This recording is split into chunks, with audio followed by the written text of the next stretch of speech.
warahmatullahi wabarakatuh. Perkenalkan, saya Radia Hanifah Jatmiko, mahasiswa Teknik Geofisika UB tahun 2017. Di sini saya akan mempresentasikan tentang geologi dasar atau basic geologi.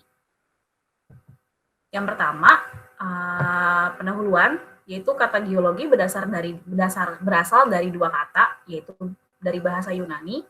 Yang pertama geos yang berarti bumi, lalu logos yang berarti ilmu. Dan menurut Early S, pada tahun 2015 menyebutkan bahwa dalam arti luasnya, geologi adalah studi tentang bumi. Lalu, geologi secara umum membahas mengenai material pembentukan bumi dan segala proses yang terjadi baik di dalam bumi atau bawah permukaan, maupun yang terjadi di atas permukaan bumi. Gaya yang bekerja di dalam bumi atau disebut gaya endogen menghasilkan gempa bumi dan aktivitas vulkanik. Sementara itu, gaya eksternal atau eksogen menyebabkan terjadinya pelapukan, erosi, dan pembentukan bentang alam. Semua proses itu menyebabkan batuan memiliki ciri yang khusus. Karakteristik dan ciri khusus dari batuan itulah yang dipelajari oleh geologi, sehingga dapat dilakukan interpretasi proses geologi apa saja yang berkontribusi dalam pembentukan batuan tersebut. Dan lalu, apa sih sebenarnya geologi? Dalam mempelajari ilmu kebumian, terutama geologi, diperlukan kegiatan luar ruangan untuk memperoleh data. Suatu studi geologi yang baik memang didasarkan oleh observasi dan percobaan yang dilakukan di lapangan. Pekerjaan lapangan tersebut kemudian didukung oleh percobaan laboratorium. Data lapangan dan laboratorium tersebut kemudian kita olah melalui interpretasi dan rekonstruksi suatu model geologi. Nah, pada akhir abad ke-18, James Hutton, seorang ahli fisika Skotlandia, menerbitkan buku Theory of the Earth. Hutton mencetus kalimat the present is the key to the past. Kalimat tersebut bermakna bahwa kondisi geologi pada saat ini merupakan hasil dari proses geologi di masa lampau. Sehingga dengan mempelajari karakteristik bumi pada saat ini, kita dapat mengetahui proses bumi di masa lalu. James Hutton dijuluki sebagai bapak geologi modern dan teori yang dikemukakan oleh Hutton dikenal sebagai teori uniformitarianisme. Lalu, untuk ruang lingkup di geologi sendiri itu ada 3. Ada hidrosfer, kemudian membentuk suatu lingkup sebagai keseluruhan keberadaan makhluk hidup yang disebut sebagai biosfer. Hidrosfer adalah massa air yang dinamis dan bergerak secara kontinu melalui sebuah siklus. Siklus yang dimaksud adalah siklus hidrologi yang terdiri dari evaporasi air permukaan ke atmosfer, presipitasi air ke daratan, dan kemudian mengalir kembali sebagai air permukaan yang bermuara di laut. Daur hidrologi ini turut berkontribusi dalam membentuk bentang alam bumi ini. Atmosfer bumi dikelilingi oleh tudung gas yang memberi kehidupan, yaitu atmosfer. Atmosfer adalah tudung gas yang merupakan tempat pertukaran energi secara kontinu terjadi antara atmosfer dengan permukaan bumi, menghasilkan suatu yang kita sebut sebagai cuaca dan iklim. Cuaca dan iklim bumi dari awal terbentuk hingga sekarang berkontribusi dalam pembentukan bentang alam dan sumber daya geologi, sehingga atmosfer berperan penting dalam proses geologi yang telah dan sedang berlangsung di bumi. Bagian dasar atmosfer dan samudra adalah lapisan kerak bumi. Dan bagian padat itulah yang disebut sebagai geosfer. Setiap kenampakan di permukaan merepresentasikan kondisi di bawah permukaan bumi yang bersifat dinamis. Dengan meneliti kenampakan dari lapisan geosfer yang berada di permukaan, dapat diketahui petunjuk mengenai proses geologi yang telah terjadi sewaktu bumi ini sedang terbentuk. Nah, ini ruang lingkup geologi yaitu hidrosfer. Ini merupakan siklus hidrologi. Hidrosfer juga terdiri dari air tawar yang berada di aliran sungai, danau, geyser, dan air tanah. Meskipun jumlahnya tak sebanyak air laut, namun keberadaan air tawar atau freshwater sangat penting. Oleh sebab itu, usaha pencarian sumber daya air bersih terus dilakukan hingga sekarang, termasuk oleh para ahli geologi, khususnya hidrogeologi. Ini merupakan cabang ilmu geologi. Cabang ilmu geologi itu ada banyak. Ini yang bisa kita identifikasi. Jadi geologi itu nggak cuma geologi murni aja. Nah, ada kristalografi dan mineralogi, ada petrologi, ada mineral optik dan petrografi, ada sedimentologi, ada stratigrafi, geologi struktur, geologi terapan. Nah, pertama saya akan menjelaskan tentang geomorfologi. Geomorfologi adalah studi mengenai proses keterjadian dan deskripsi dari bentang alam. Untuk kristalografi dan mineralogi adalah studi mengenai geometri dan susunan atom di dalam mineral, proses pembentukan, dan jenis-jenis mineral pembentukan batuan. Studi mengenai batuan termasuk mineralogi, klasifikasi, dan proses terjadinya. Mineral optik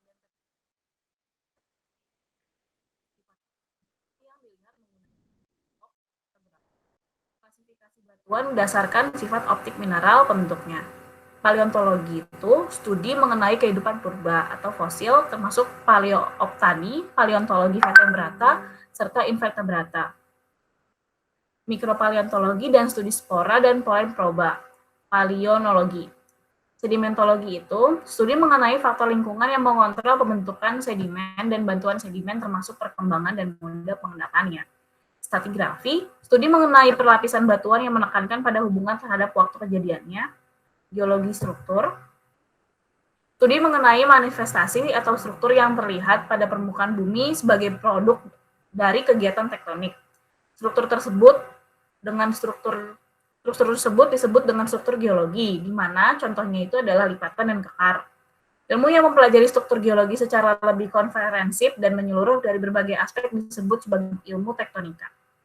Geologi terapan, yaitu penerapan geologi untuk kepentingan manusia pada bidang tertentu. Contohnya geologi pertambangan, ada geologi batu bara, ada geologi minyak dan gas bumi, ada hidrogeologi, ada geofisika, geotermal, geologi teknik, dan sebagainya.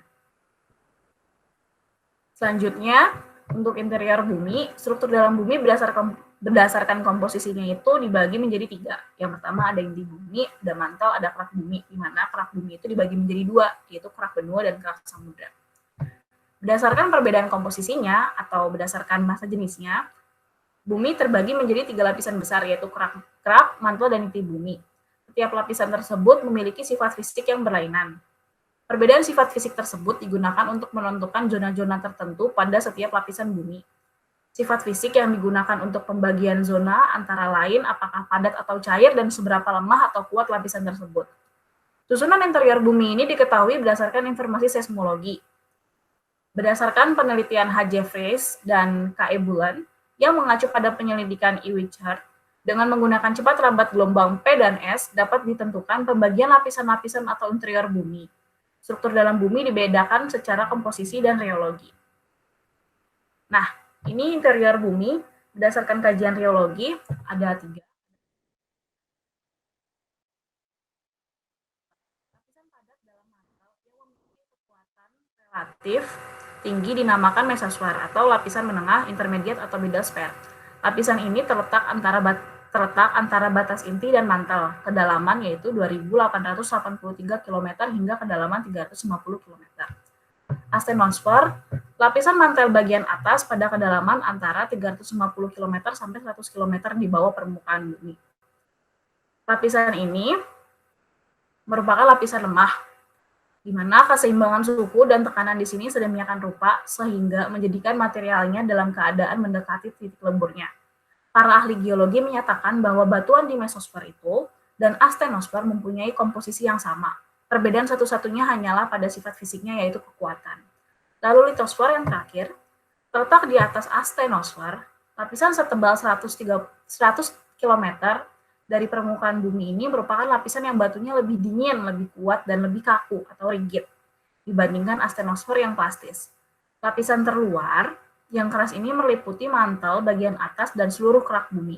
Komposisi kerak dan mantel memang berbeda, namun yang membedakan litosfer dan astenosfer adalah kuat batuan, bukanlah komposisinya. Lalu, discontinue merupakan zona transisi yang berada di mantel bumi. Disebut discontinue karena lapisan tersebut menunjukkan hasil discontinue secara tiba-tiba pada kecepatan seismik di kedalaman tertentu. Terdiri atas 2 bidang, yaitu ada 2, bidang Moho dan bidang Gutenberg. Itu adalah saat seorang ahli seismologi Yugoslavia, yaitu Mohorovic, mempelajari data gempa dan menjumpai kecepatan gelombang gempa yang naik dengan tiba-tiba di bawah kedalaman 50 km. Bidang batas perubahan atau bidang diskontinuitas ini ternyata merupakan bidang batas antara lapisan kerak bumi dan mantel atas. Maka bidang batas ini dikenal sebagai bidang mohorovik atau bidang moho. Lalu bidang Gutenberg yaitu ditemukan oleh seorang ahli gempa Jerman, Benno Gutenberg, menemukan batas lain, bidang di mana gelombang P dibelokkan, atau bidang antara mantel dengan inti bumi disebut bidang diskontinu Gutenberg atau bidang Gutenberg. Nah, untuk ini, arus konveksi dan kaku atau rigid, dengan massa jenis lebih rendah, sehingga seolah-olah mengapung di atas mantel. Perbedaan panas yang tinggi antara bagian bumi yang tengah dengan bagian bumi yang luar, maka akan terjadi perbedaan tekanan, di mana tekanan pada bagian dalam lebih besar sehingga pergerakan mama akan menghasilkan aliran konveksi di dalam mantel. Lelehan magma yang lebih panas akan bergerak ke atas dan lelehan magma yang lebih dingin akan tenggelam, seperti gerakan aliran konveksi air pada waktu kita memanaskan air di kompor. Akibat aliran konveksi ini, lelehan magma tersebut lapisan kerak bumi yang padat dan relatif rapuh yang ada atasnya ikut bergerak atau mengapung sesuai dengan gerakan lelehan magma. Pada suatu tempat tertentu, lapisan kerak bumi akan retak dan bergerak saling menjauh, dan rekahan yang ditinggalkannya akan segera terisi oleh lelehan magma yang kemudian juga akan membeku, disebut sebagai daerah renggangan, di mana lempengan kerak bumi yang saling berdekatan menjauh. Contoh mid-oceanic ridge yang berada di dasar Samudra Atlantik, dan rifting yang terjadi antara benua Afrika dengan Jazirah Arab yang membentuk Laut Merah. Pada bagian bumi lain akan terjadi tumpukan antara lempeng-lempeng yang mendekat. Lempeng yang relatif lebih tipis atau lempeng samudra akan menunjam ke bawah, dan lempeng benua yang relatif tebal, zona ini disebut dengan zona subduksi. Pada bagian yang menunjam akan meleleh menjadi magma, dan yang bagian lempeng yang lain akan mengalami perlipatan, pengangkatan, dan besasaran. Dengan adanya retakan-retakan atau bukaan akibat terbentuknya sesar-sesar tersebut, maka pada bagian-bagian tertentu, pada zona tersebut, kadang diterobos oleh lelehan magma panas dari mantel dan membentuk kantong-kantong magma, yang disebut sebagai dapur magma, atau magma chamber. Jika penerobosan tersebut berlangsung hingga mencapai ke permukaan bumi, magma yang keluar akan menghasilkan material hasil letusan gunung api yang berupa tuff, lahar, maupun menghasilkan aliran lava panas yang akan membentuk batuan lava di permukaan.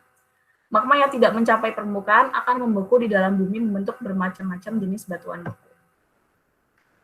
Selanjutnya, ada siklus batuan. Siklus batuan adalah sebuah model yang menggambarkan pembentukan, penghancuran, dan pembentukan kembali dari sebuah batuan sebagai hasil dari proses sedimentasi yang diikuti oleh litifikasi, pembekuan, dan metamorfisme. Siklus batuan merupakan konsep dasar yang menunjukkan transisi dinamis dari jenis-jenis batuan selama rentang waktu geologi. Selanjutnya, saya akan menjelaskan tentang batuan dan mineral. Yang pertama, batuan beku. Batuan ini terbentuk dari hasil pembekuan magma, yaitu cairan silikat pijar yang bersifat mobile dengan suhu berkisar 1.500 sampai 2.500 derajat Celcius. Batuan beku dibagi berdasarkan keterdapatannya, yaitu ada batuan beku intrusi, di mana dibagi ke dalam dua kelompok lagi, ada konkordan dan ada diskordan.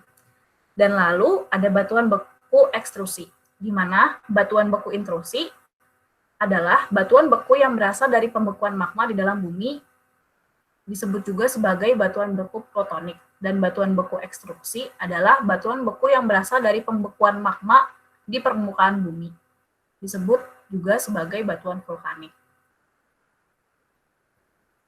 Lalu, berdasarkan kandungan silikanya, batuan beku terbagi atas batuan beku asam, di mana kadar silikanya lebih dari 65%, batuan beku menengah, di mana kadar silikanya 65 hingga 52%, batuan beku basa, kadar silikanya 52 sampai 45%, dan batuan beku ultra basa, silikanya kurang dari 45%. Lalu, ini ada bentuk tubuh intrusi, yaitu contohnya ada sil, ada dike, dan ada laktolit. Seperti seperti yang ada batolit juga, seperti yang terdapat pada gambar berikut. Lalu, batuan beku berdasarkan indeks warna atau komposisi mineral gelapnya atau mafik. Ada leukoklatik, ada mesokratik, ada melanokratik, dan hypermenalik. Nah, berdasarkan tabel ini, kita bisa melihat klasifikasi batuan beku berdasarkan dari apakah batuan tersebut itu intrusi atau ekstruksi, dengan yaitu ada sifatnya juga, apakah sifat asam, menengah, basa, dan ultrabasa, kandungan silika, kandungan mineral mafik, dan indeks warnanya. Ada contoh-contoh batunya juga. Lalu selanjutnya ada deret Bowen. Pada saat magma mengalami penurunan suhu akibat perjalanan ke permukaan bumi, maka mineral-mineral akan terbentuk. Peristiwa tersebut dikenal dengan peristiwa penghabluran. Berdasarkan penghabluran mineral-mineral silikat atau magma oleh N.L. Bowen, yaitu seorang yang berkewarganegaraan Kanada, disusun suatu seri yang dikenal dengan Bowen Reaction Series, di mana dikenal dua kelompok mineral utama pembentuk batuan, yaitu mineral mafik. Mineral-mineral utama pembentuk batuan yang berwarna gelap, hal ini disebabkan oleh kandungan kimianya yaitu magnesium dan ferum. Yang termasuk mineral ini adalah olivin, piroksin, ambifol, dan biotit. Lalu ada mineral felsic, di mana mineral-mineral utama pembentuk batuan beku yang berwarna terang. Hal ini disebabkan oleh kandungan kimianya yaitu feldspar plus lenat plus silika. Yang termasuk mineral ini adalah plagioklas, kalium feldspar, muskovit, dan kuarsa. Ini adalah contoh dari batuan beku. Contoh batuan bekunya itu ada granit, ada riolit, ada dasit, ada diorit, ada andesit.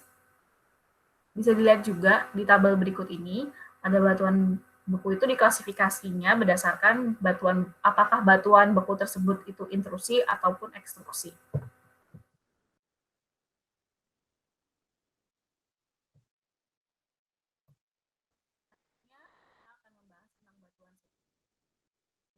Kata sedimen berasal dari bahasa Latin sedimentum, pendalaman atau diartikan dengan endapan, yang digunakan untuk material padat yang diendapkan oleh fluida. Batuan sedimen adalah batuan yang terbentuk sebagai hasil dari rombakan batuan lainnya, batuan beku, batuan metamorf, atau batuan sedimen itu sendiri, melalui proses pelapukan, erosi, pengangkutan, dan pengendapan, yang pada akhirnya mengalami proses litifikasi atau pembatuan. Mekanisme lain yang dapat membentuk batuan sedimen adalah proses penguapan atau evaporasi, longsoran, erupsi dari gunung api. Adanya bidang perlapisan mencerminkan proses sedimentasi. Umumnya yang berperan di sini adalah proses sedimentasi yang bersifat fisika atau kimia, bersifat plastik atau berbutir, yang menandakan butiran-butiran tersebut pernah lepas atau pecah. Terdapat jas atau bekas kehidupan, terutama pada batuan golongan karbonat, yaitu batu gamping atau batu gamping terumbu. Jika bersifat hablur atau tersusun atas kristal-kristal, maka selalu monomineralik.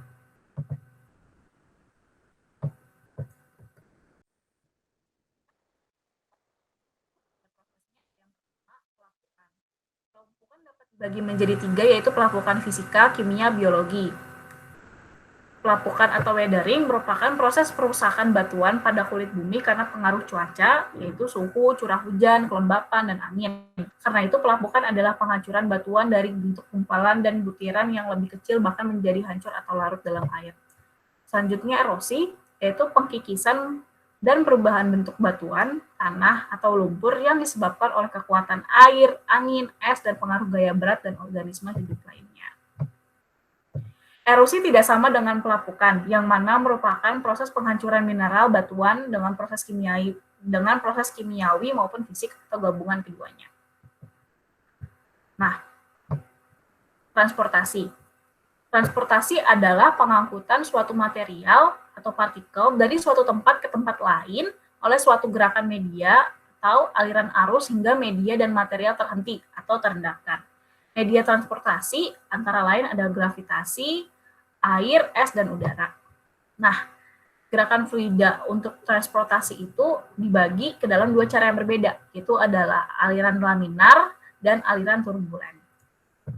Aliran laminar, yaitu semua molekul-molekul di dalam fluida bergerak saling sejajar terhadap yang lain dalam arah transportasi. Dalam fluida yang heterogen, hampir tidak ada terjadinya percampuran selama aliran laminar. Aliran turbulen, molekul-molekul ini dalam fluida bergerak pada semua arah, tetapi dengan jaring pergerakan dalam arah transportasi. Fluida heterogen sepenuhnya tercampur dalam aliran turbulen. Lalu, partikel semua ukuran digerakkan di dalam fluida oleh salah satu atau dari 3 mekanisme, yaitu yang pertama menggelinding atau rolling, saltasi, dan suspensi. Partikel semua ukuran digerakkan dalam ketiga fluida ini, yaitu dengan rolling, di mana di dasar aliran udara atau air tanpa kehilangan kontak dengan permukaan dasar, saltasi atau bergerak dalam serangkaian lompatan secara periode meninggalkan permukaan dasar dan terbawa dengan jarak yang pendek dalam tubuh fluida sebelum kembali ke dasar lagi. Lalu suspensi, turbulensi dalam aliran dapat menghasilkan gerakan yang cukup untuk menjaga partikel bergerak terus di dalam fluida. Lalu, sedimentasi adalah proses mengendapkan sedimen oleh media air, angin, atau es pada suatu cekungan pengendapan dalam kondisi P dan T tertentu. P adalah tekanan dan T adalah waktu. Litifikasi adalah proses perbuahan sedimen lepas menjadi batuan, disebut litifikasi. Salah satu proses litifikasi adalah proses kompaksi atau pemadatan. Klasifikasi batuan sedimen, yaitu berdasarkan proses terjadinya, maka batuan sedimen terjadi menjadi 4 kategori, yaitu terrigenous clastic, biochemical, biogenic organic deposits, chemical precipitated, dan atau evaporates, volcanic clastic, atau pyroclastic.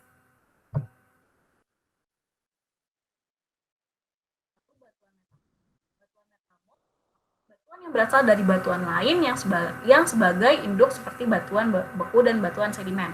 Batuan induk berasal dari batuan itu sendiri, tetapi dengan syarat sudah melalui proses mineralogi. Tekstur dan struktur yang disebabkan oleh perubahan tingginya dan temperatur tekanan batuan induk, tekanan tinggi dan temperatur dari batuan tersebut akan mengakibatkan perubahan tekstur dan struktur batuan tersebut. Oleh karena itu, satu batuan dengan batuan lainnya memiliki perbedaan tekstur dan struktur yang berbeda, disebabkan dari proses metamorfismenya. Batuan metamorf dalam pembentukannya mengalami proses metamorfisme. Dalam proses ini ada fase padat namun tidak melewati fase cair.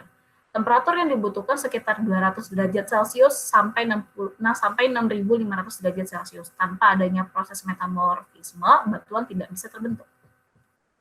Batuan malihan, yaitu batuan yang berasal dari batuan-batuan lain sebagai induk, seperti batuan sedimen atau batuan beku. Batuan induk tersebut juga bisa berasal dari batuan itu sendiri, namun dengan syarat sudah melalui proses mineralogi. Temperatur dan tekanan tinggi dari batuan induk tersebut akan berakibat merubah struktur dan tekstur dari batuan tersebut. Batuan yang terbentuk akan menyesuaikan sifatnya sesuai dengan material pembentuknya, sehingga bisa saja antara satu batuan yang lain memiliki perbedaan struktur dan tekstur disebabkan proses metamorfismenya. Batuan metamorf memiliki karakteristik dan ciri-ciri yang memudahkan mengenalinya, yaitu ada warna, struktur, tekstur, bentuk kristal, dan komposisi mineral. Lalu, untuk mengklasifikasi batuan metamorf ini, ada 3 jenis berdasarkan proses terbentuknya. Ada batuan metamorf kontak, di mana batuan metamorf kontak atau batuan metamorf termal adalah batuan metamorf yang terbentuk karena adanya sebuah peningkatan suhu atau pemanasan dan perubahan kimia yang terjadi karena intrusi magma. Contohnya adalah batu marmer yang terbentuk dari batu gamping atau batu kapur. Lalu ada batuan metamorf dinamo, di mana suatu batuan yang terbentuk karena tekanan yang cukup besar disertai dengan pemanasan serta tumbukan. Tekanan tersebut bisa berasal dari lapisan yang bertumpuk yang terdapat di atas batu dalam jangka waktu yang lama. Contohnya adalah batu sabak yang diketahui berasal dari tanah liat, kemudian batu bara yang terbentuk dari sisa-sisa jasad hewan serta tumbuhan di daerah rawa. Lalu ada batuan metamorf termal atau pneumatolik, di mana batuan metamorf termal atau pneumatolik yaitu suatu batuan yang terbentuk karena terdapat zat-zat tertentu memasuki batuan yang pada saat itu sedang mengalami proses metamorfisme batuan. Contohnya adalah batu topas, zamrud, dan permata. Oke, baik. Sekian untuk presentasi saya pada hari ini. Terima kasih kepada Ikatan Mahasiswa Geofisika Brawijaya telah mengizinkan saya atau memberi kesempatan saya untuk memberi materi pada hari ini, yaitu materi geologi dasar. Semoga materi ini dapat dipelajari dengan baik, dapat diterima dengan baik oleh mahasiswa-mahasiswa, khususnya dengan mahasiswa ilmu geologi atau ilmu geofisika atau ilmu kebumian yang lainnya. Semoga bermanfaat. Kurang lebihnya mohon maaf. Assalamualaikum warahmatullahi wabarakatuh.